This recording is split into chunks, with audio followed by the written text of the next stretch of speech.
Good morning, good afternoon, good evening, depending on your location. This is GMTV.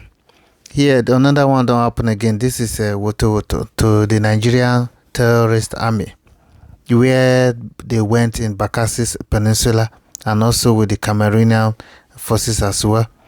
All of them, they will combine together, and also our gallant men of the Naval wing, of which I posted yesterday.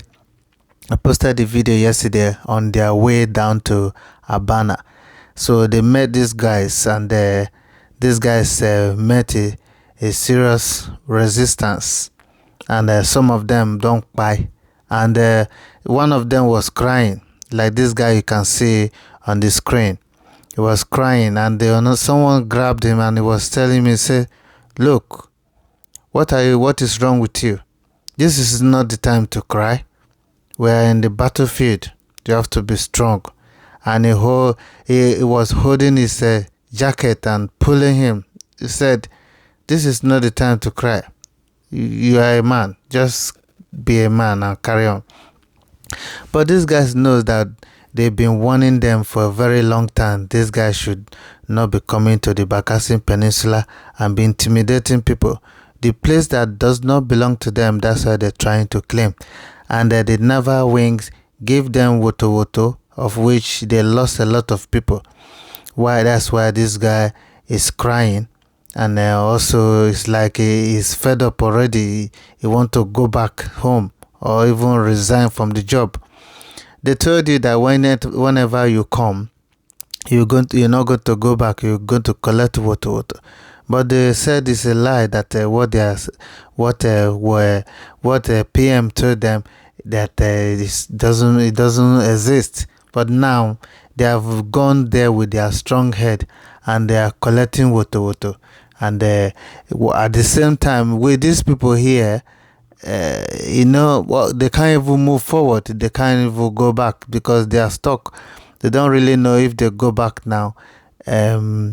The other group of the Naval staff will be waiting for them on the road or ambushing them on the road. This is GMTV. It is your first time of coming across our channel. Please do us a favor, like, share. Also comment to let other people know about GMTV. This is the reason why we have been telling all these guys, Nigerian terrorist army, to desist from the Biafra area, because what they are doing now is not going to fetch them anything, and they're not going to benefit on any of the agitation. What they are doing now is intimidating people. The Biafrans are agitating for their freedom, for them to be free, but these people, they refuse. And they said the intimidation, that is what they're going to use to suppress everybody, of which nobody is going to succumb with what they have in their mind. And with this one, there's still another news here, where our PM said what is going to come in the nearest few days is going to be something that will be shocking people. As you can see, on Friday, on the 29th, Friday, that's in the next 3 days, and the next 2 or 3 days, there was going to be lockdown in the whole of Biafra land, of which everybody should know about it, and be informed, and inform other people as well about what is going to come. And this lockdown too is going to affect a lot of people. It's going to affect everybody, in fact, that is in this area, for everybody to be aware of what is going on in Biafra land. But inform your people.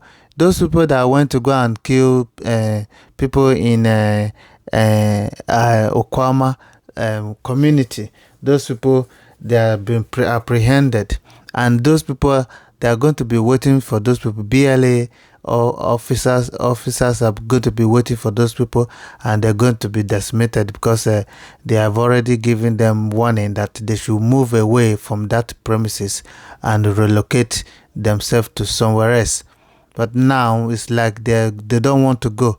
And there's an issue, there's an statement that Mazi Simon Ekpa issued, that the Biafra Prime Minister, That's the issue that he said. He just issued. He said, these people that have been coming to our land and they are not even thinking that if they're going to go back or not. He said, what is going to come, what is going to before them is something that they will never imagine, that they will never think in their life to come. Like these people now, they are Fulani people. They are the way their cow moves, that's how they move too. So the way their cow moves, that's how they move. And with this, they don't listen to anybody. They don't listen to anybody that says anything to them, because they are just like walking around like Momo people that doesn't know their left from right, or they don't even have a direction of where they are going. And with this, there's still other information about what is going on now, because a lot of people have been placed on notice about this lockdown, and also with the people that are they've put on notice, as they are all going into it.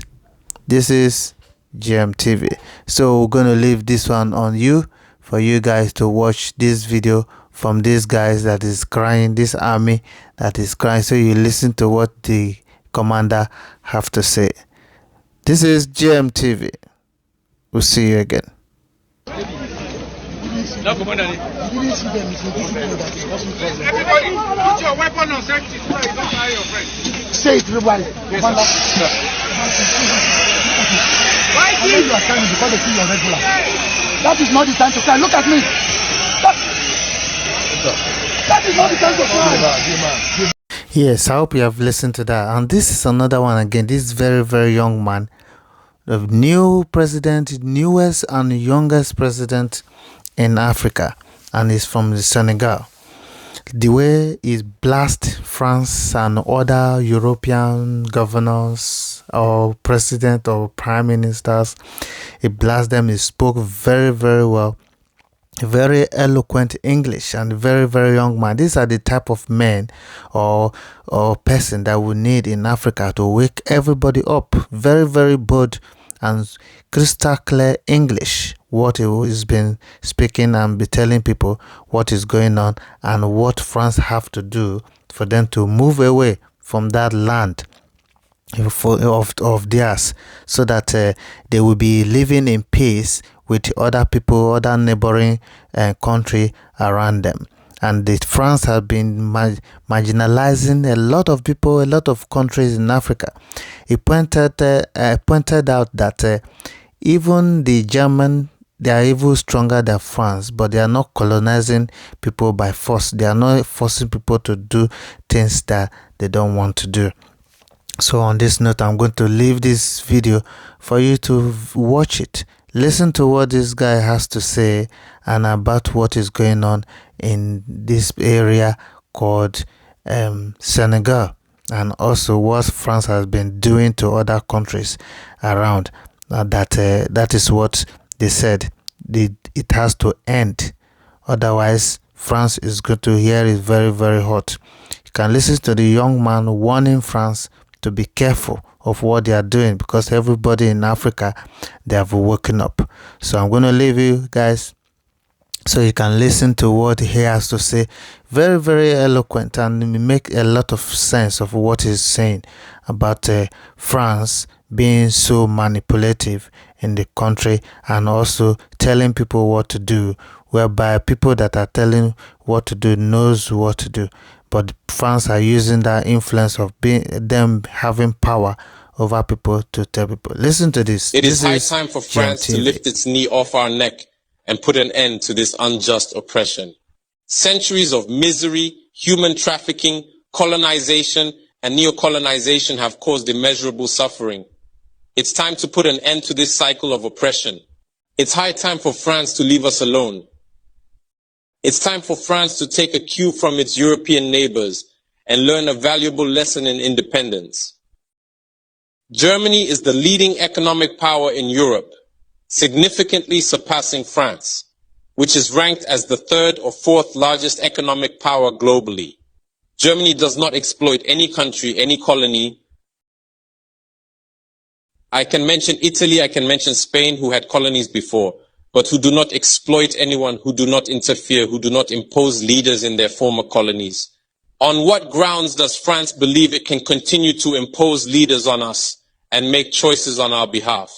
This must come to an end.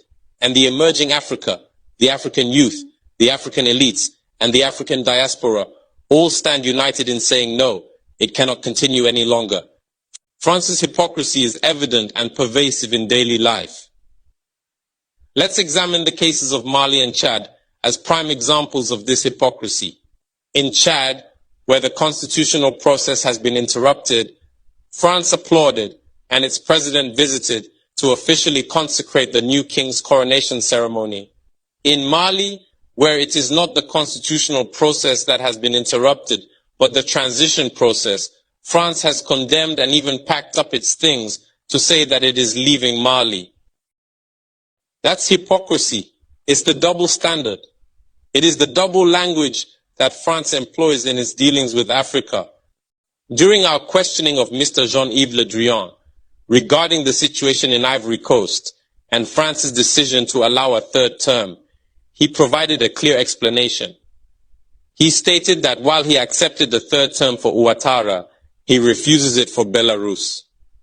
He emphasized that France has condemned the situation in Belarus and has actively encouraged the European Union